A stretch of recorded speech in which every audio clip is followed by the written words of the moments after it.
रानी भूमपुत्री सीता जी से संपन्न हो रहा है और भरत जी का विवाह मांडवी देवी से और लक्ष्मण जी का विवाह उर्मिला देवी से और शत्रुघ्न जी का विवाह सुतकृति देवी से। चारों भाइयों का विवाह हुआ, विदा करा के लेकर आए। राम जी का वन हुआ और आगे सीता जी के प्रतिबिंब स्वरूप को रावण लेकर के गया। भगवान उसी स्वरूप से सुंदर लीला किए। अंत में आगे तो आप सभी लोग जानते हैं, राम जी के चरित्र से इतने परिचित हैं क्योंकि आप लोगों में मर्यादा झलक रही है, इससे अनुभव हो रहा है कि आप लोग मर्यादा पुरुषोत्तम प्रभु श्री रामचंद्र भगवान की पावन चरित्र को अवश्य भली भांति से जानते हैं और सुनते हैं, है ना। तो आगे चल करके प्रभु बड़ी सुंदर सुंदर लीला किए। आदि भक्तों को दर्शन देते हुए रावण जैसे भक्त का उद्धार किए, है ना। माँ जानकी जी लंका में भी दिए हुए वचन को पूरा करने का अवसर मिला और लंका में भी जाकर के वचन को पूरा की और वहां से लौट करके प्रभु राम जी जब रावण का वध हो गया तो ध्यान देना 23 दिन तक रावण अपने ज्ञान के बलों से और अहंकार के साथ में युद्ध किया, है ना। और 9 दिन जब शेष 23 दिन हो गया, माता भगवती जी ने कहा प्रभु अब मुझे कैलाश पर्वत से जाना है रणभूमि में, क्योंकि ये मायावी रावण मेरे प्रभु राम के साथ छल कर रहा है। अब मुझे अपनी शक्ति प्रदान करनी होगी। भगवान कैलाशपति भगवान भोलेनाथ जी ने कहा देवी जाओ। मैया पार्वती जी ने राम जी को 9 शक्तियां प्रदान की। वो 9 शक्ति कौन कौन से? प्रथमम शैलपुत्री च, द्वितीयम ब्रह्मचारिणी, तृतीयम चंद्रघंटेति, कुष्मांडेति चतुर्थकम, पंचम यस्कंध मातेति, षष्ठम कात्यायनीति च, सप्तमम कालरात्रीति, महागौरीति चाष्टमम, नवम सिद्धदात्री च, 9 दुर्गा प्रकृतिता, 5 और 4 9 शक्तियां प्रदान की। 9 दिन प्रभु राम जी निराजल रह करके एक एक शक्तियों से प्रहार करते गए। हनुमान जी के द्वारा वह बाण आया, उस बाण में जैसे 9 शक्तियां एकत्रित करके 9वें दिन प्रारंभ हुआ और वह बाण जाकर के रावण की नाभि में लगा और नाभि से अमृत सूखा, रावण धरा पे राम से गिर गया। तो राम और रावण का युद्ध कितने दिन तक चला? 32 दिन तक, यानी 23 दिन राम जी अपनी शक्तियों से प्रहार किए। रावण मायावी शक्ति से बदलता रहा अपनी शक्ति को, क्योंकि राम जी रावण और राम जी से कम नहीं था, किसी चीजों में कमी नहीं, छोटा था ही नहीं। बस इतना ही था कि रावण के पास भाई नहीं था, साथ में नहीं था और राम जी के साथ उनका भाई था। आज ऐसे बड़ी सुंदर चरित्र रावण ने भी लक्ष्मण जी को ज्ञान दिया है। और आज 23 और 9 32वें दिन रावण का वध हुआ। रामादल का और रावण दल का युद्ध पूरे चलता रहा 87 दिन तक, जिनमें केवल राम और रावण का युद्ध 32 दिन तक चला। और आज विभीषण जी को राजा बना दिए। ध्यान देना, विभीषण जी को राजा बनाए, मंदोदरी जी को पुनः रानी हुई और वहां से चल करके प्रभु राम जी सीता जी के साथ में आए अयोध्या की पावन धरा पे। यहाँ भरत जी को संदेशा भेजा गया, भरत जी तैयारी किए। आज अयोध्या वासियों ने अपने प्रभु राम और जानकी सिया जी का सुंदर भाव से, बड़े भाव से स्वागत किए। और आज वह अयोध्या की राज सिंहासन पे रखा हुआ वह खड़ाऊ भी तर गया। जो भगवान राम जी ने वचन दिया था कि मैं आपसे विवाह तो नहीं कर सकता, लेकिन देवी आपके शरीर की हड्डी मेरे अयोध्या की राजगद्दी पे 14 वर्षों तक राज्य करेगी। आज वह हड्डी भी तर गया, वह खड़ाऊ भी तर गया और प्रभु राम जी का अयोध्या वासियों ने खूब सुंदर स्वागत किए। पुनः राम जी का राज्याभिषेक हुआ वशिष्ठ जी के द्वारा और आज अयोध्या की प्रजा भी प्रसन्न हो गई। ध्यान देना, राम जी की भक्ति जब घर में आती है तो ये घर नहीं, ये झोपड़ी का भाग खुल जाता है। लेकिन जब राम जी की चरित्र यहाँ आता है तो इस खोपड़ी का भी भाग खुल जाता है ना। और बाबा गोस्वामी तुलसीदास जी आज आगे लिखते, हरि अनंत हरि कथा अनंता, कहें सुने ही बहुविध सब संता, बोल वृंदावन बिहारी लाल की जय। और प्रभु राम जी का चरित्र यहाँ विश्राम हो। आगे भगवान चंद्रवंश का वर्णन करते हुए भगवान कहते हैं, श्री सुखदेव स्वामी राजा परीक्षित से कहते हैं, राजन पूर्ववंश में ही राजा दुष्यंत का जन्म हुआ। इनके बड़े प्रतापी पुत्र भरत जो सिंहों से क्रीड़ा किया करते थे, और रंतदेव नाम के राजा जो 49 दिन तक भूखे रह गए और अपनी पूरी साम्राज्य प्रजा अपने प्रजाओं में वितरण कर दिए। 49 दिन तक भूखे रह करके भी अपने प्रजाओं का पालन किए, ऐसे महान राजा। और इन्हीं के वंश में एक यदु नाम के राजा हुए, जिनसे यादवों का वंश प्रारंभ हुआ। बोलिए यदु महाराज की। और इन्हीं के वंश में, यदुवंश में भी अजमेर, देवमेर, सूरसेन, प्रभाती आदि बड़े बड़े प्रतापी राजा हुए। महाराजा सूरसेन के बेटे हुए आनक दुंदी भी इन्हीं के नाम से वसुदेव जी जाने गए। वसुदेव जी के पास महाराज 7 पत्नियां हैं। उन 7 पत्नियों में से जो देवकी नाम की पत्नी है, द्वापर में देवकी देवी से विवाह हुआ, और देवकी देवी का 8वां लाल बनकर के भगवान प्रकट होंगे। बोले चंद्रवंश की जय। और अम्बरीश आदि की कथा भगवान समझाते हुए आगे बढ़ते हैं। श्री सुखदेव स्वामी कहते हैं, राजन अब आपको ये प्रभु राम जी के जन्म की कथा प्रारंभ हो रही। बोलिए सच्चिदानंद भगवान की जय हो। श्रीमद् भागवत महापुराण। पहला धाम भगवान का मथुरा, जहाँ भगवान प्रकट हुए। दूसरा धाम भगवान का गोकुल, जहाँ भगवान का पालन पोषण हुआ। और ये गोकुल और वृंदावन की दूरी, अगर कोई पैदल यात्रा करे तो गोकुल से वृंदावन जाने में ज्यादा से ज्यादा 1 घंटा। इसलिए गोकुल और वृंदावन दोनों को एक ही धाम कहा जाता है। और तीसरा धाम है भगवान का द्वारिकापुरी, जहाँ के भगवान राजा हुए। राजा परीक्षित जी कहते हैं, महाराज मेरे प्रभु प्यारे श्याम जी का ये पावन चरित्र हमें विस्तार से सुनाइए। श्री सुखदेव स्वामी कहते हैं, राजा मथुरा नगरी के राजा का नाम है, जो मथुरा नगरी के राजा हैं उनका नाम है सूरसेन। और ये महाराज इतने सुंदर हैं, और इनके ही वंश में एक का नाम कृतुवान हुआ, और उसके बाद में और इन्हीं के वंश में कृतुवान के वंश के तीसरे वंश में आए उग्रसेन। और उग्रसेन थोड़ा समय ना होने पे बहुत विस्तार न कर मिले, उग्रसेन ही अक्सर करके वक्ताओं के मुखों से गाया जाता है कि उग्रसेन ही हुए।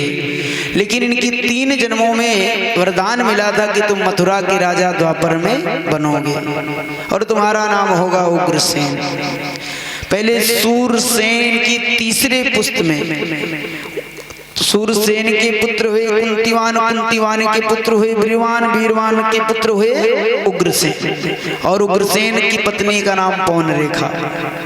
और पौन रेखा देवी एक दिन अपनी सखियों के साथ में जंगल में विचरण करने गई, और वहीं एक दुर्बिल नाम के दैत्य की दृष्टि पड़ गया। और जैसे दृष्टि पड़ा वह उग्रसेन महाराज का रूप धारण कर लिया। और उग्रसेन महाराज का रूप धारण करके दुर्बिल नाम के दैत्य ने पौन रेखा देवी से छल किया, और छल रति कार्य से निवृत्त होकर के पौन रेखा देवी ने कहा, है दुष्ट तू कौन है जो इस अवस्था में मुझे स्पर्श कर लिया है? अपने वात्सल्य स्वरूप का मुझे दर्शन दो। और जैसे दुर्बिल नाम के दैत्य अपने वात्सल्य स्वरूप का दर्शन दिया, देवी पौन रेखा रोने लगी, दुष्ट तूने मेरे साथ छल किया है, इस छल के प्रभाव से जो संतान मेरे उदर में आएगा ये राक्षस हो जाएगा। दुर्विल नाम के दैत्य ने कहा, देवी ये तो सत्य आपने कहा कि ये राक्षस होगा, मेरा बेटा है, लेकिन इसे मारने के लिए भगवान को अवतार लेना पड़ेगा। और आज इतना कह कर के अंतर ध्यान हो गया। पौन रेखा देवी अपनी सखियों के साथ में राजमहल में लौट कर आ गई। धीरे धीरे इस बालक का जन्म समय नजदीक हुआ और आज यमुना तट पे आकर के अपनी सखियों के साथ देवी पौन रेखा इस बालक को जन्म दी। और जन्म देने के बाद इस बालक को सखियों ने कहा, बहन अगर इस बालक को लेकर के महल में चलोगी तो महाराज पूछेंगे ये बालक कहाँ से आया, तो क्या बताओगी। इसलिए इस बालक को इसी जल में प्रवाहित कर दो, यमुना जी की गोद में सौंप दो। और आज नदी के तट पे कांस का पलरा बना करके सखियों ने बालक को उसी में सुला करके जल में प्रवाहित कर दी। और वह जल में बहता हुआ बालक जा रहा था। आगे सूरसेन महाराज ने देखा कि इतना सुंदर बालक आ रहा है और वही सूरसेन महाराज उस बालक को लेकर हृदय से लगा लिए, अपने घर में ला करके गरीबी अवस्था में भी उन्होंने पालन पोषण करके बड़ा कर दिए। एक दिन देवर्षि नारद जी आए, बोले ऐ राजकुमारी क्या कर रहा गरीब पिता के पास, तेरे अमीर पिता तो मथुरा के राजा हैं। और उसका नाम पड़ गया कि कांस के पलरे में मिले हुए बालक का नाम ही देवियों ने, सूरसेन जी ने प्रसन्न होकर रख दिया कंस। और जा तेरे अमीर पिता, तू राजकुमार है, ये गरीब पिता के घर क्यों पड़ा है। देवर्षि नारद जी के द्वारा जब उसे पता चला, दौड़ करके मथुरा पे चढ़ाई कर दिया, पिताजी को राजगद्दी से निकाल करके जेल खाने में बंद कर दिया। कहा आज से इस नगरी का राजा मैं, मेरा नाम है कंस। और कंस की जय जयकार होने लगा। देवता ऋषि मुनि संत सब घबरा गए, प्रजाओं में खलबली मच गया। कंस सोचा प्रजाओं में प्रसन्नता लाने के लिए मुझे क्या करना होगा। मेरी एक चचेरी बहन है जो महाराज देवक जी की पुत्री देवकी अविवाहित है, इसी बहन का विवाह कर देते हैं और थोड़ी मोड़ी आंसू गिरा लेंगे। प्रजा सोचेगी मेरे महाराज बड़े दयालु हैं, बहन की विदाई में रो रहे थे। और आज वैसे ही किया। वसुदेव नाम के वर से आकर के विवाह तय कर दिया। इधर वसुदेव जी की भी 7 विवाह हो गया है ना। और देवकी मैया से विवाह करके जब विदा करने लगा, आज जैसे डोली में बैठा करके विदा करने लगा, कंस रोने लगा। प्रजाओं में हाहाकार हुए, महाराज देखिए मेरे महाराज कंस रो रहे हैं, बड़ी उदारता इनके मन में है। और जैसे विदा करने लगा, आकाशवाणी हुई व्योमदस्मान यदा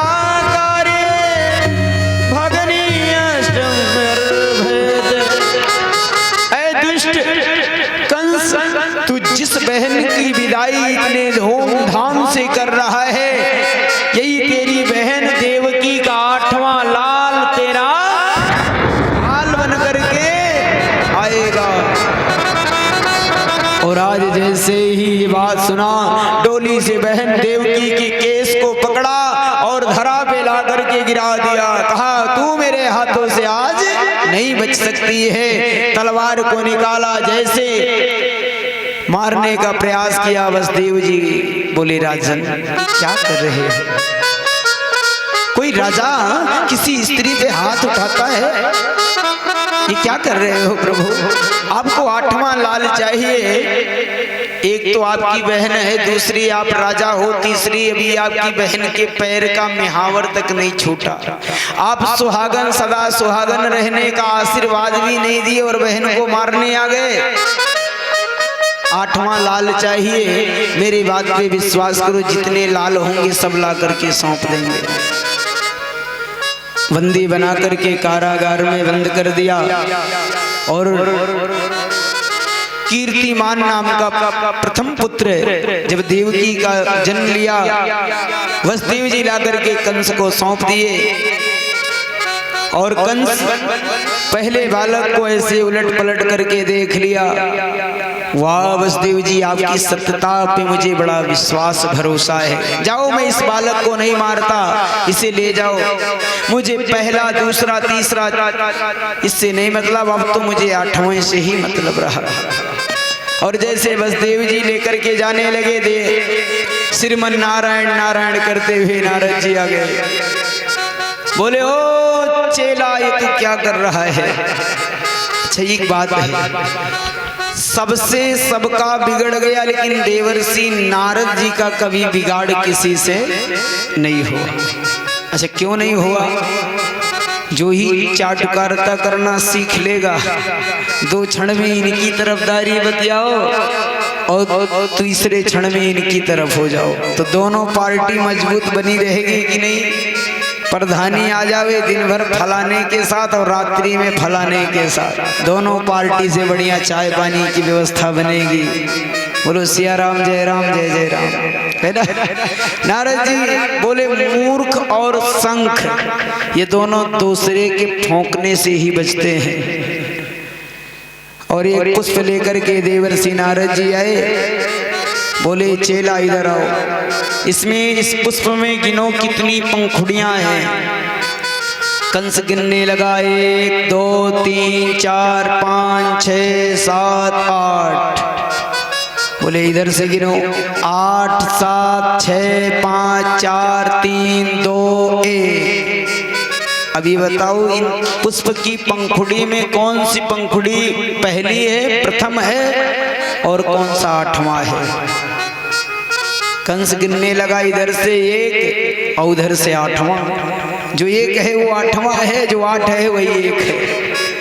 मूर्ख, जब तुम ये नहीं पहचान पाए कि इस पंखुड़ी में पहला और 8वां पंखुड़ी कौन है, तो ये कैसे जान लिए कि ये काल तुम्हारा 8वां है कि पहला है? जो आवे मार दो, क्योंकि मारने वाले भी भगवान और बचाने वाले भी भगवान है।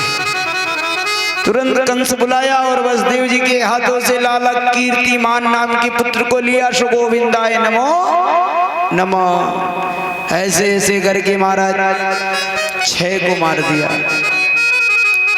6 को सुगोविंदाय नमो नमः। देव की मैया खूब रोवे।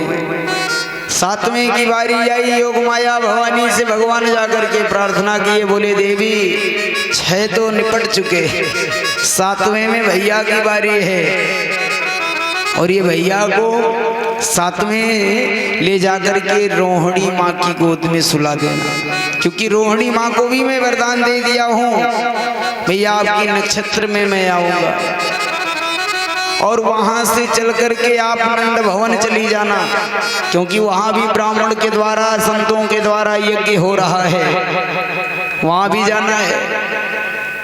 और आज जैसे ही योग माया देवी 7वें में बलराम भैया को ले जा करके रोहिणी मैया की गोद में सुला दी और रोहिणी मैया की गोद से जाकर के योग माया देवी यशोदा भवन यशोदा मैया की बगल में सो गई। बोली योग मैया की जय। योग माया महामाई की कृपा आज संसार पे हो रही है। भगवान नारायण ने वरदान दिया, देवी आपको साल में 4 बार मेरे भक्त खूब अर्चन पूजन करेंगे।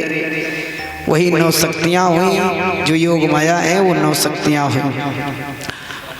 और आज जैसे ही 7वां के बारे में कंस को पता चला कि महाराज 7वां बिना मारे ही मर गया। कंस कहा चलो एक से तो छुट्टी मिल गया। 6 को मारा, 7वां बिना मारे मर गया।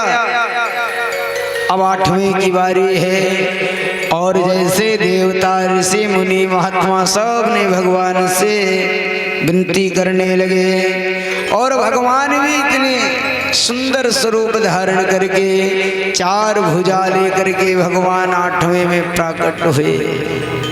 और जैसे भगवान आए सब पहरेदार सो गए, जंजीर खुल गया। देव की मैया देख रही प्रभु ये कौन है? बालक 1 हाथ 2 हाथ लेकर आता है कि 4? ये तो वस्त्र आभूषण शंख चक्र गदा लेकर के आए हैं। वसुदेव जी बोले देवी ये अपना 8वां लाल है। बोले नहीं नहीं प्रभु, तजहू तात यह रूपा, इस स्वरूप का परित्याग करके आइए। भगवान बोले मैया मैं अवश्य आऊंगा, लेकिन मैं रोदन नहीं कर सकता। एक बार मैं त्रेता युग में रोया, अयोध्यावासी जितने भी थे सब बधैया लेकर के दौड़े दौड़े चले आए, और यहाँ मैं यदि अगर रो दिया तो कंस मामा मोको नाश्ता कर जाएगा। भैया मैं इस स्वरूप का परित्याग तो करके आऊंगा। आइए भगवान, जैसे देवकी मैया हाथ जोड़ करके भगवान की स्तुति सुंदर गाने लगी, और हम सब भी भगवान की स्तुति गायन करते हैं। और जैसे छीना रोधन द्वारा भगवान का प्राकट उत्सव मनाया जाता है ना, हमारे इस यज्ञ के मुख्य यजमान श्री त्रिपाठी परिवार जी, यजमान जी जाएंगे यज्ञाचार्य जी के पास। उनके निर्देशों के अनुसार आप पूजन अर्चन वंदन भगवान की स्तुति का गायन करेंगे। शंख ध्वनि होगा, और पहले छीना रोधन स्तुति द्वारा हो जाए, इसके बाद हम लोग झांकी द्वारा वसुदेव और कृष्ण जी का झांकी साथ में दर्शन भी करेंगे, और सुंदर भजन भी सुनेंगे, और लाला का दर्शन होता रहेगा। स्वागतम कृष्णा शरणागतम कृष्णा, स्वागतम कृष्णा शरणागतम कृष्णा, स्वागतम सुस्वागतम शरणागतम कृष्णा, स्वागतम सुस्वागतम शरणागतम कृष्णा। भय प्रगट कृपाल दीन दयाला कौशल्या हितकारी, भय प्रगट कृपाल यशोमती के हर सिद्ध महातारी मुनि मनहारी, अद्भुत रूप विचारे लोचन अभिरामा, तन घन श्यामा निज आयुष भुजचारे, भूषण बनवारा नयन विशाला, शोभा से दुखहरारे, कहा तुई कर जोरे स्तुति तोरे, जग विधि करवराता, माया गुण ज्ञाना तिथि अमाना, वेद पुराण भराता, करुणा सुख सागर सब गुण आकर, जय गावहि स्तुति सदा, तो मम हित लागे जन मन रागे, भगवान कृष्ण ब्रह्मांड निकाया निर्मित माया, रोग रोग प्रतिवेद कहे, मम मुर शोभाते जहाँ बुहासी, सुनत धीर मन धीर नारायण, पूजा जब ग्यारा प्रभु मुस्कुरारा, चरित बहुत विधि कीन कहे, कहे कथा सुनाए मात बुझाए, जग प्रकार सुखी प्रेरणा, माता पुनि बोली सोमती डोली, तदहु तात या रूपा, गए शिशुलेला अति प्रिय शीला, यहाँ सुख परवरो, सुनि बचन सुजारा रोदन ठारा, होई बालक सुरभूपा, यह चरित गावे हर पद पावन तेन पर भोपा, विद्युत सुर संत है तेन मनोरा, मेरे चरण में तनो माया गुण गोपाल, माया गुण गोपाल, माया गुण गोपाल। बोले कृष्ण वसुदेव भगवान की जय हो। और आप सभी लोग अपने अपने स्थान पे ही बैठे रहेंगे, है ना। और इधर शंख ध्वनि हो रहा है ना। भगवान के सुंदर संस्कार में भगवान बालक बन करके देवकी माँ के सामने आ गए, है ना। बालक बन करके आ गए, क्योंकि मैया जब वो 4 भुजा वाले भगवान आए तो मैया ने कहा ना ना ना ना प्रभु तजहु तात है रूपा कीजे सुशीला अति प्रिय शीला। लीला भ्रमित हो गया, कंस भी नहीं समझ पा रहा क्या हो रहा है लीला। और जितने अंधकार वे सब प्रकाशमय हो गए, सब अंधेरा दूर होकर के उजाला हो गया। और पहरेदार भी सो गए, हाथ पैर की जंजीर बेड़ियां भी खुल गई।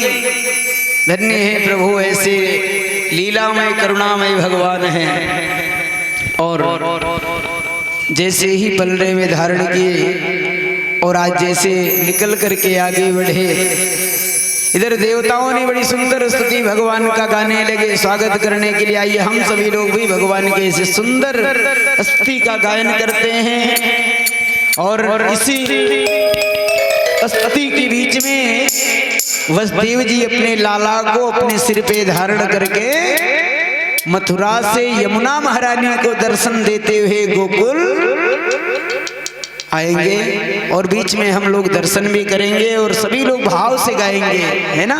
स्वागत करेंगे भगवान का। और स्वागत करते हुए जैसे ही नंद बाबा वसुदेव जी अपने लाला को लेकर के यमुना महारानी कल्लोर करती हुई धाराएं बहाने लगी। और ऐसी धाराओं में कल्लोर करती हुई महाराज यहाँ यमुना जी की धारा बढ़ने के सुखदेव जी ने 6 कारण राजा परीक्षित जी को बताए।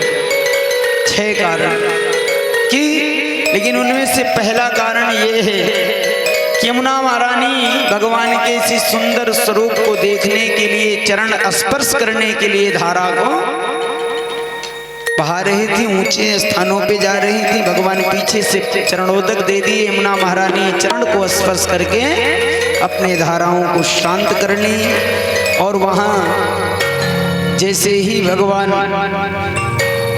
नंद भवन में प्रस्थान किए, नंद भवन में जाकर के योग माया देवी को गोद में ले लिए, लाला को वहां सुला करके और वहां से चल करके मथुरा में आए। और मथुरा में आकर के कंस के हाथों में योग माया को सौंप दिए।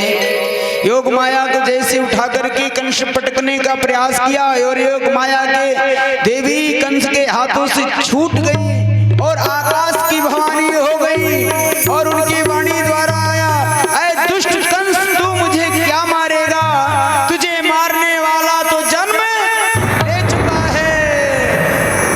कंस कहा, अरे देवी मुझे मेरा काल जन्म ले लिया है, तो आप ये बताओ कहाँ जन्म लिया है, किसके घर में।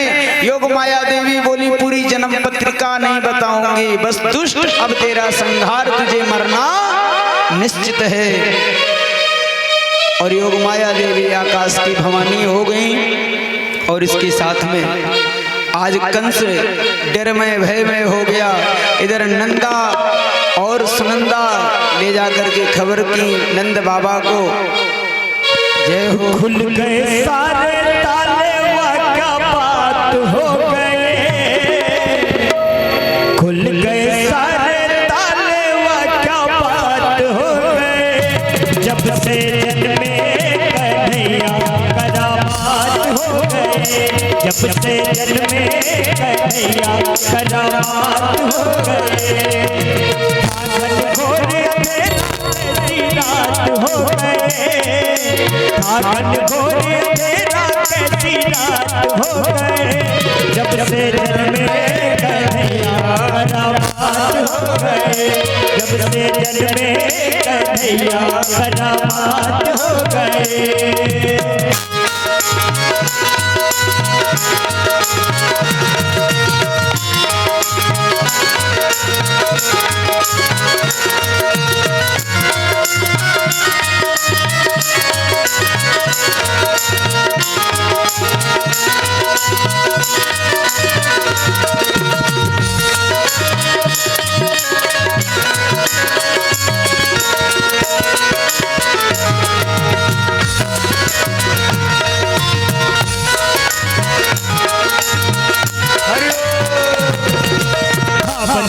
दिखाना जन्म लिए कान्हा था द्वापर का जमाना पुराना पावन दिखाना जन्म लिए कान्हा था द्वापर का जमाना पुराना आने लगा ना वो पहले दिखाना वो कंस का जुल्म उठाना उस रात का दृश्य भयंकर हो गए बादल छाए उमड़ाए पर्दा हो गए से जन्मे कन्हैया बर्बाद हो गए